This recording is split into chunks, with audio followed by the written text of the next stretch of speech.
নমস্কার বন্ধুরা, যোজনা হেল্প বাংলা চ্যানেলের আরও একটি নতুন ভিডিওতে আপনাদের সকলকে স্বাগত জানাই। রাজ্যে যেন দুর্নীতির শেষ নেই। এসএসসি দুর্নীতি, প্রাইমারি দুর্নীতি থেকে শুরু করে ওবিসি সার্টিফিকেটও দুর্নীতির জেরে 2010 সালের পর থেকে প্রায় 10 লক্ষ ওবিসি সার্টিফিকেটকে বাতিল বলে গণ্য করেছিল কলকাতা হাইকোর্টের এই রায় না মেনে রাজ্য সরকার সুপ্রিম কোর্টে মামলা দায়ের করে। গত সোমবার ছিল সেই শুনানি। রাজ্য সরকারের আশা ছিল যে এই মামলায় হাইকোর্টের নির্দেশে স্থগিতাদেশ দেবে সুপ্রিম কোর্ট, কিন্তু রাজ্য সরকারের সেই আশায় জল ঢেলে দৃষ্টান্তমূলক রায় দিল সুপ্রিম কোর্ট, যার জেরে চাপে পড়েছে রাজ্য সরকার।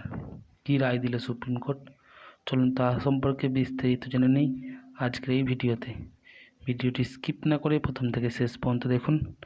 আশা করি আপনাদেরকে সঠিক তথ্য দিয়ে সাহায্য করতে পারবো। আর চ্যানেল নতুন হলে অবশ্যই চ্যানেলটি সাবস্ক্রাইব করে নেবেন, যাতে এই ধরনের তথ্যমূলক ভিডিওর আপডেট আপনি খুব সহজেই পেয়ে যান। মিলল না স্থগিতাদেশ, দিতে হবে হলফনামা। রাজ্যকে ওবিসি শংসাপত্র মামলায় নির্দেশ শীর্ষ আদালতের। ওবিসি শংসাপত্র মামলায় রাজ্যের থেকে হলফনামা তলব করল সুপ্রিম কোর্ট। 1 সপ্তাহের মধ্যে রাজ্যকে হলফনামা জমা দিতে বলা হয়েছে। আগামী সপ্তাহে শুক্রবার পরবর্তী মামলার শুনানি রয়েছে। ওবিসি শংসাপত্র মামলায় নোটিশ জারি করল শীর্ষ আদালত। হাইকোর্টের নির্দেশে বাতিল হয়েছিল রাজ্যের প্রায় 12 লাখ ওবিসি শংসাপত্র। সেই নির্দেশকে চ্যালেঞ্জ করে মামলা হয় সুপ্রিম কোর্টে। সোমবার শীর্ষ আদালতে সেই মামলার প্রথম শুনানি ছিল। সুপ্রিম কোর্টের প্রথম বিচারপতি DY চন্দ্রচূড়ের বেঞ্চ সোমবার ওবিসি তালিকাভুক্ত 77টি সম্প্রদায়ের বিষয়ে রাজ্যের কাছ থেকে হলফনামা তলব করেছে। শীর্ষ আদালতের নির্দেশ, 1 সপ্তাহের মধ্যে ব্যাখ্যাসহ হলফনামা দিতে হবে রাজ্যকে। রাজ্যের বক্তব্য জানার পর আগামী সপ্তাহে শুক্রবার এই মামলার পরবর্তী শুনানি হবে সুপ্রিম কোর্টে।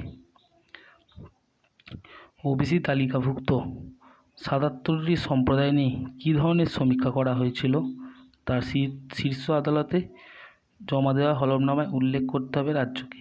পাশাপাশি রাজ্যের অনগ্রসর শ্রেণীভুক্ত কমিশনে রাজ্যের কোনো আলোচনা হয়েছিল কি না সে কথাও জানাতে হবে হলফনামায়। সোমবার রাজ্যের তরফে হাইকোর্টের নির্দেশের উপর স্থগিতাদেশ চাওয়া হয়েছিল, কিন্তু সুপ্রিম কোর্টের প্রথম বিচারপতি সোমবারের শুনানি পর্বে কোনো স্থগিতাদেশ দেননি। হাইকোর্টের নির্দেশের উপর আগামী সপ্তাহে শুনানিতে স্থগিতাদেশের আবেদন শোনা হবে বলে জানিয়েছেন তিনি। উল্লেখ্য, 2010 সালের যে ওবিসি শংসাপত্রগুলি তৈরি হয়েছিল সেগুলি আইন না মেনেই তৈরি হয়েছিল বলে অভিযোগ উঠেছিল। সেই নিয়ে মামলা হয় কলকাতা হাইকোর্টে। গত 22 মে হাইকোর্টের বিচারপতি রাজশেখর মান্থা ও বিচারপতি তপব্রত চক্রবর্তী ডিভিশন বেঞ্চ নির্দেশ দিয়েছিল 2010 সালের পর তৈরি হওয়া সমস্ত ওবিসি শংসাপত্র বাতিলের জন্য। উল্লেখ্য, হাইকোর্টের ওই নির্দেশের ফলে 2010 সালের পর ইস্যু হওয়া প্রায় 12 লক্ষ ওবিসি শংসাপত্র বাতিল করা হয়েছিল। উচ্চ আদালত জানিয়েছিল যে কোনো চাকরির সংরক্ষণের ক্ষেত্রে বা অন্য কোনো সংরক্ষণের ক্ষেত্রে ওই শংসাপত্র ব্যবহার করা যাবে না। হাইকোর্টের নির্দেশের পরই তা নিয়ে আপত্তি জানিয়েছিল রাজ্যের মুখ্যমন্ত্রী মমতা বন্দ্যোপাধ্যায়।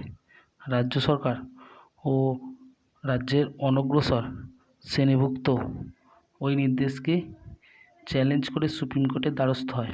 সোমবার সুপ্রিম কোর্টে মূল মামলাকারীদের পক্ষে উপস্থিত ছিলেন আইনজীবী সুদীপ্ত দাশগুপ্ত ও বিক্রম বন্দ্যোপাধ্যায়।